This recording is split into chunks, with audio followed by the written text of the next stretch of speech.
Persuadé que pour résoudre le problème du chômage, c'est vraiment l'économie numérique qui peut résoudre ce problème-là. Parce que c'est là où on a besoin beaucoup de cadres et beaucoup de diplômés.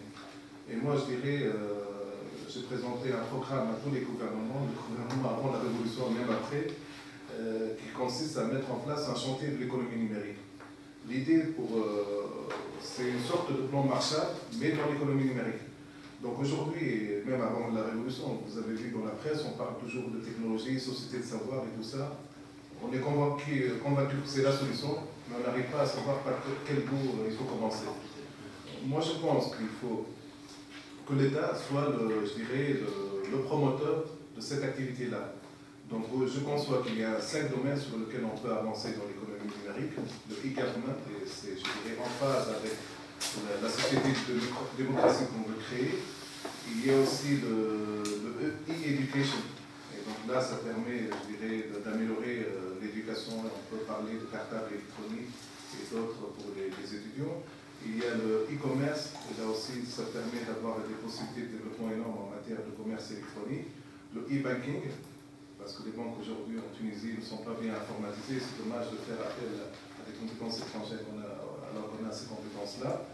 Et puis le e-health, donc ça permet, je dirais, à mieux organiser nos hôpitaux et ça permet aussi d'exporter notre savoir-faire parce qu'on a beaucoup de médecins qui sont en chômage.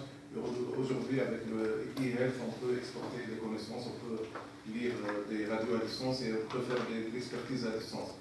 Alors, donc c'est un projet qui va être mobilisateur et je dirais qu'on peut tout de suite embaucher des gens pour mettre en place ce plan. Donc on peut embaucher des diplômés, on peut aller jusqu'à 5000 pour que ces diplômés fassent, je dirais, les cahiers de charges et les études préliminaires de ces projets-là. Maintenant, comment les financer?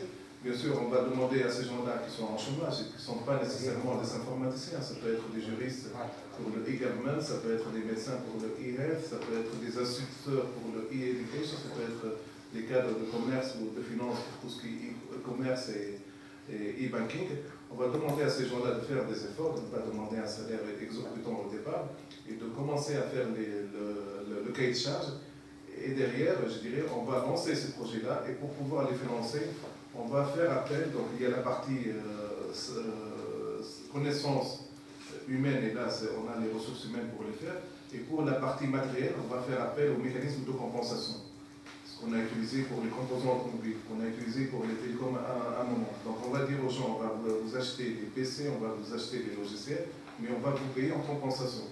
Donc ça va être un phénomène de boule de neige. D'un côté, on va développer des compétences pour développer des projets en Tunisie, et par le phénomène de compensation, on va aussi sous-traiter des projets à l'international.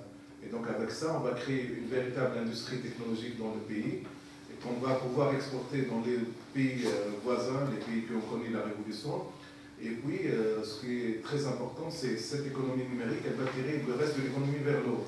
Parce qu'aujourd'hui, lorsqu'on trouve dans une famille un ingénieur qui travaille dans cette économie numérique ou un maîtrisard qui peut avoir un salaire très important avec le temps et qui peut vraiment exporter ses connaissances, je veux dire, ça va augmenter le niveau de vie et ça va tirer l'économie vers le haut.